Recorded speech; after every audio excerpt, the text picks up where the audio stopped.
है रियासी से ये रिपोर्ट।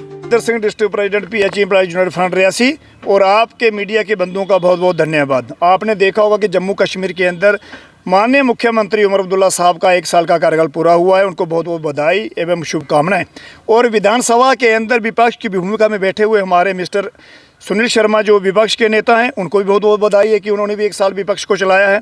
और इनके साथ में जो उन लोगों ने कमेटी का फ्रेम डेली वेजरों के लिए किया था कि डेली वेजरों के उत्थान, डेली वेजरों की पॉलिसी के लिए, डेली वेजरों की पेंडिंग वेजेस के लिए हमने कमेटी का गठन किया है, जिसके माननीय मुख्यमंत्री उमर अब्दुल्ला साहब ने विधानसभा में जानकारी दी थी। आपके मीडिया के बंधुओं के समक्ष में ये कहना चाहता हूं कि आज कमेटी को बने हुए 8 महीने हो गए। 6 महीने का समय था, 2 महीने का समय ऊपर हो गया है।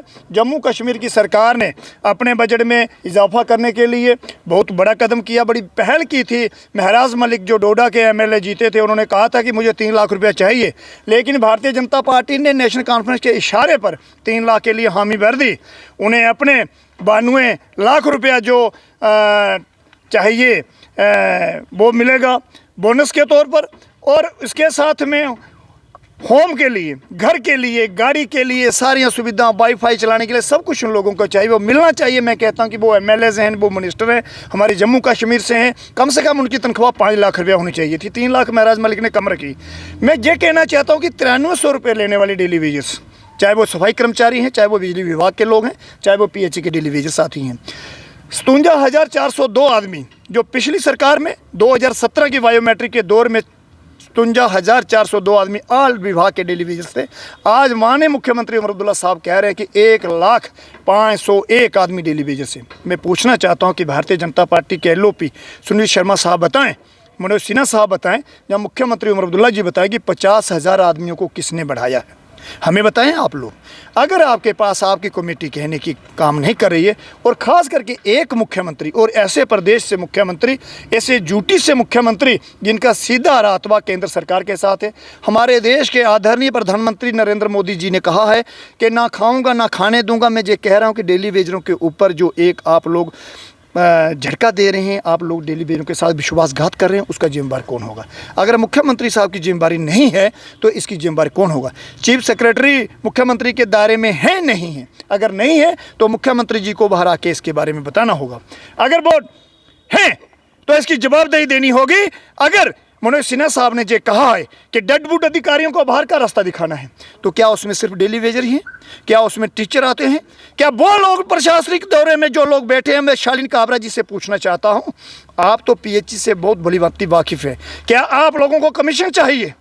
आपको कमीशन चाहिए? अब आगे क्या करेंगे? नवंबर को PHE employees United front Jammu सूबा के अंदर 10,000 से ज़्यादा की संख्या में उतरेगा। और जम्मू कश्मीर के प्रशासन को, जम्मू कश्मीर की विपक्ष को, जम्मू कश्मीर की सत्ता पक्ष को ये हम बताएंगे कि डेली वेजर्स कहाँ हैं। अगर ये लोग यही चाहते हैं कि सड़कें बंद हों, ये लोग यही चाहते हैं अस्पताल बंद हों, ये लोग यही चाहते हैं पानी बंद हों, हम ऐसी उम्मीद नहीं करते थे। मैं बहुत उम्मीद करता था कि जम्मू कश्मीर के मुख्यमंत्री उमर अब्दुल्ला साहब एक नौजवान साथी हैं। पिछली सरकार के टर्म में उन्होंने 450 न्यायावत और तहसील का गठन किया था। 58 से 60 साल उन्होंने नौकरी जॉब दिया था। युवाओं को उन्होंने थोड़ा अंधेरे में रखा था, उसका उन्होंने भुगतान भी किया है। आज पुनः वो सरकार में आए हैं। और जहाँ तक मेरा ताल्लुक़ है, मैं 30 अप्रैल को पीएचई मिनिस्टर जावेद राणा जी से मिला था, और मैं 27 को सतीश राणा, हमारे सतीश शर्मा कैबिनेट मिनिस्टर में, उनसे भी मिला था। मैंने उनसे जो फाइनल में बताया है कि आपके पास आ जाएँ, आज के बाद नहीं आएंगे। जो डेली वेजेस का इशू है, इस इशू के ऊपर सरकार को धोखा सरकार के लोग दे रहे हैं। एक लिस्ट भी आई बारे में देखिए, जे इनकी लोगों की जो लिस्टें आई हैं, ये तो ये तय कर रहे हैं कि जो डेली वेजर्स अभी बाहर जाएंगे, बाहर निकलेंगे, उनको टर्मिनेशन किया जाएगा, उनके ऊपर हम कार्रवाई करेंगे। ये नालायक क्या कर सकते हैं? ये यही कर सकते हैं। लेकिन मैं डोडा, किश्तवाड़ लिस्ट से संतुष्टि आपको नहीं? मैं ये कहना चाहता हूँ, कई लिस्टें आई, कई आई, हाई कोर्ट के निर्देश आए हैं कि 2015 के बाद जो लोग लगे हैं, हम उन्हें कुछ नहीं कर सकते, हम उनको पेंडिंग तनख्वाह नहीं दे सकते। मैं पूछना चाहता हूं माननीय हाई कोर्ट से कि 2015 के बाद किन लोगों को किसने लगाया? क्या वो चीफ इंजीनियर वाकिफ थे? क्या वो ऐसी स्टेंट जो एग्जीक्यूटिव इंजीनियर थे वो वाकिफ थे, क्या वो डीडीओस थे, क्या वो डिप्टी कमिश्नर थे? इनके ऊपर ताला कब लगेगा जनाब? इनके ऊपर ताला लगाने की सख्त जरूरत है। ये डेली वेजर्स अपने हकों की बात कर रहे हैं और हमारे deputy chief minister Surendra Chaudhary साहब बहुत बड़े बड़े भाषण दे रहे हैं, बहुत बड़ी बड़ी बातें कर रहे हैं, लेकिन डेली वेजरों से काफ़ी दूरी बनाए रखे हैं। कह रहे हैं कि daily Vaser Bharatiya Janata party की गोदी में है। मैं सुरेंद्र चौधरी साहब से पूछना चाहता हूँ कि आप सत्ता के नशे से बाहर आकर देखें, आप जम्मू से हैं, आप जम्मू का हालात देखें।